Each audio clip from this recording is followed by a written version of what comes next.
FeteTalk. We're here with Jay, Soka Jay. I'm Manson, the professional, here to talk to y'all a little bit about Kwanzaa Crawl. Just went down December 26th.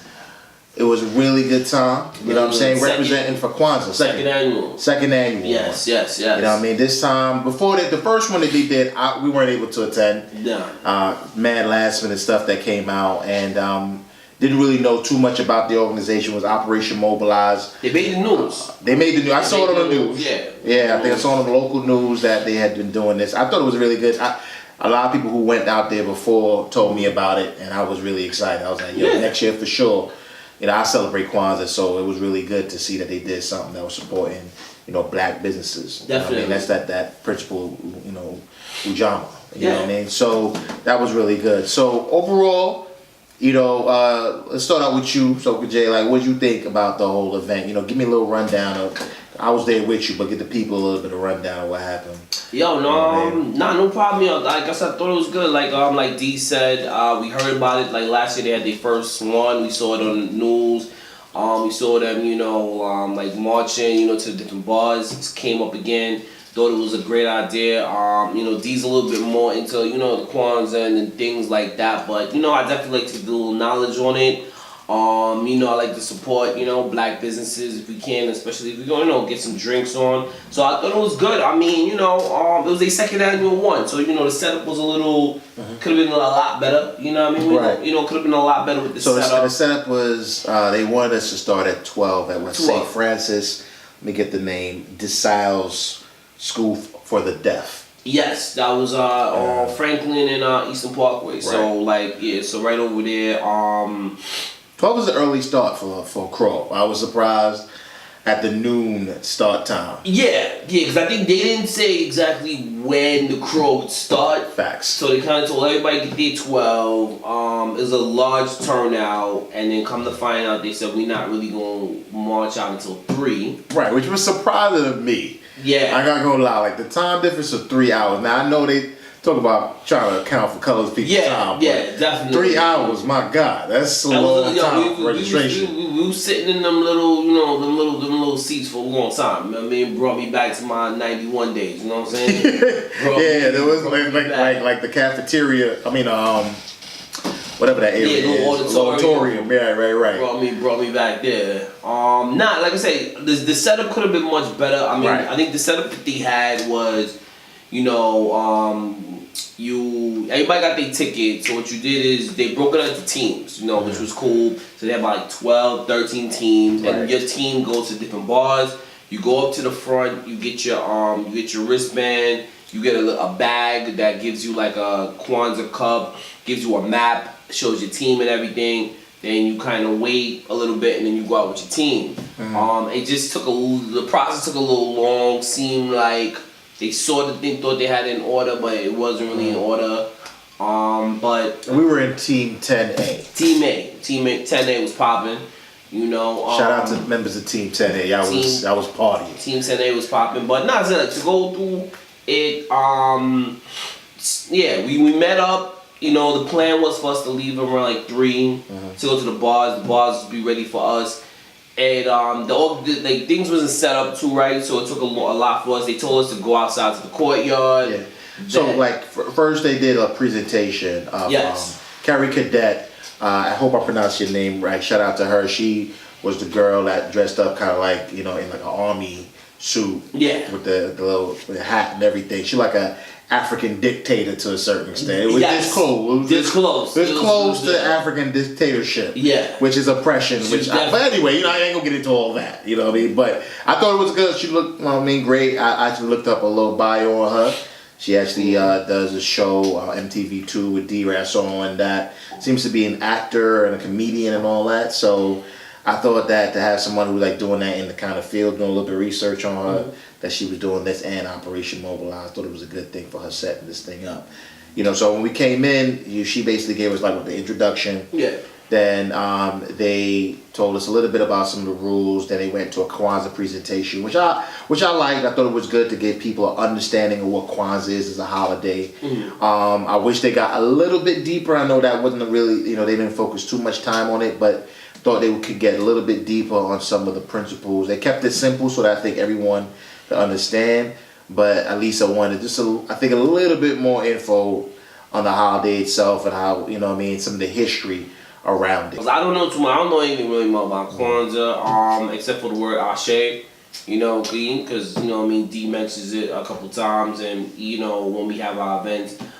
So yeah, I mean they could have mentioned it a little bit more, but I feel like for the second time, I think going forward, hopefully they do. So. Yeah. So, but anyway, it was really, I was not knocking it. I thought it was good. It was suffice, you know what I mean? But like I said, wish they would have just a little bit deeper. Then from there, they kind of tried to they broke us down into certain teams and access to come up. The way that they were moving the rows out from section to section was a little confusing. To get up and sit back down, go through one row, get up and sit back down. I didn't know what logic that was making. And then you go up there and get your tickets, they get it scanned, then they send you upstairs. And we went upstairs, it was all good. We was chilling in the gym. There was some good, African DJ that was spinning. It wasn't too loud in there, which I thought was a little surprised. I thought the music would be louder, but it was all good right there. And then that's where we waited, and that's when we got some weird announcement telling us to meet our team leaders outside in the cold. It was one of the coldest days in the city that day. To be quite honest, that Tuesday after Christmas, it was cold. It was cold. It was brick. You know what I mean? Like that's the only word I could use to describe that more. Brick. Out here freezing. Went outside. No team leaders. We out there waiting for about 5 to 10 minutes. So we ended up grabbing an Uber and went to the first spot because we just wanted to take situations in our own hands. They ain't see no team leader. We had to go. So the first spot we went to was Dean's Cafe Bar, which I thought was pretty popular. Yeah, I would definitely say that is a good bar. I went to, I think I went to a brunch or something like that around there. Usually I don't go over, that far. I think that's like by Dean and Bedford over there. But that was a good bar. Like the one thing about it, like they was ready for us. Like the girl, she said that the bars would be ready for us. That was the very first bar, and I think we shared that bar with Team 10B. Yeah. So there was a lot of us there, and it was ready. Like when we got in there, all the bartenders had their energy. They saw us. They had a sign saying Kwanzaa Crawl. They had drinks, like they had big rum punch and what was this? The bomb. There was like a bombastic margarita or something like that. Yeah, something skunk rum punch. They was culturally competent. I really thought they had drinks ready for us. The bartenders had energy. I think $10 a drink, right? Yeah, $10 a drink. I think they didn't have some change, so she was like, "Look, I'm gonna try to get some change for you."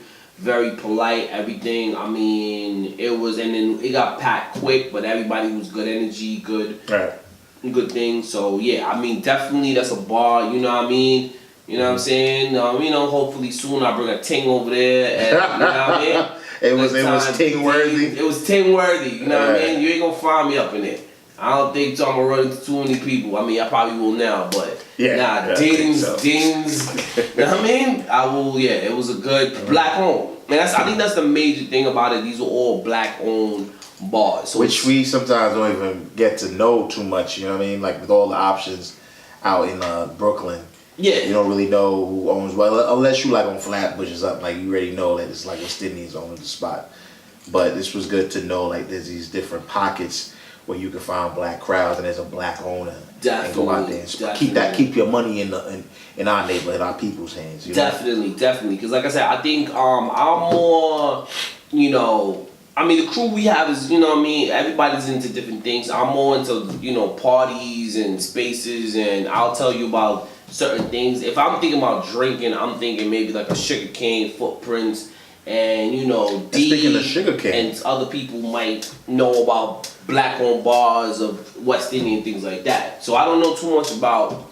It's like yo, if I gotta bring a ting to a bar, I might not care black, white, Scottish, whatever. I'm gonna just be like, I'm gonna bring, grab some drinks and see where, what's poppin'. Kwanzaa Crawl let you know you got some black options to go. Exactly. In Brooklyn, so. Right, local. Yes, local. You know what I mean? And speaking of Sugar Cane, that was the next spot that we actually went to.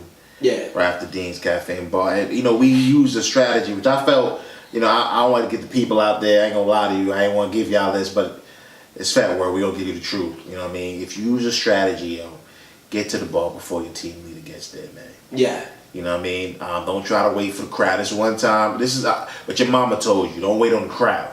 Go do your own thing. You know what I mean? So we left a little early. Got there. The shit came.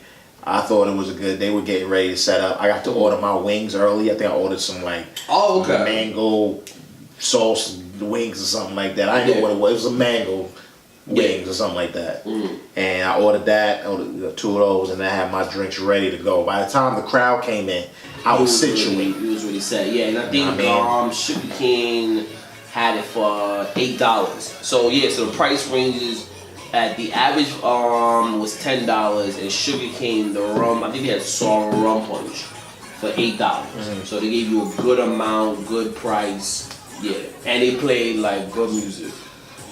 Yeah, you know what I mean. So that was really it. And then from Sugar King, I thought the dude at Sugar King. Let me just say this about the DJ. Shout out to the DJ. Yo, DJ's playing tunes. I don't know who you were at Sugar King, bro. I hope we get your information, but we definitely gotta take care of that. Yeah, like the last spot we went to though was named Ode to Babel. Yes. You know what I mean? Good spot. I was only in there for 5 minutes, but there was a woman DJ. Shout out to her. Yes. She was doing her thing. You know what I'm saying? And it's a nice little spot, and I think it's maybe 5-6 blocks from Sugar Cane. Not too far. Nice. They play some R&B, little Afro music. You know what I mean? They're not playing reggae, soca, two-step music, but you know what I mean. If you chilling with somebody that have earthy vibes and stuff, old school in them. You could do the two-step old line. She was playing the tunes.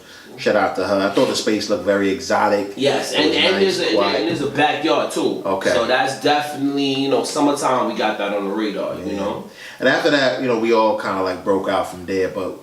Our first experience at Kwanzaa Crawl, we had a good time, you know what I'm saying? I'm giving this event, 4 out of 5. Definitely am going to be returning next year. You know what I mean? If I could, Operation Mobilize, if y'all listening out here, holler at us to volunteer to help out for planning next time. We're ready to put our, get to work on that, you know what I mean? So let us know. We'll reach out to y'all. Hopefully I reach back out to us. We'd love to help out on the Kwanzaa Crawl next year. Anyway, it's Fet Talk. Holler at your boy. It's your man Mansa, a.k.a. The Professional. Jason, aka Soka J High. Follow us at Instagram at FeteWorld. And that's it, man. We out. Peace.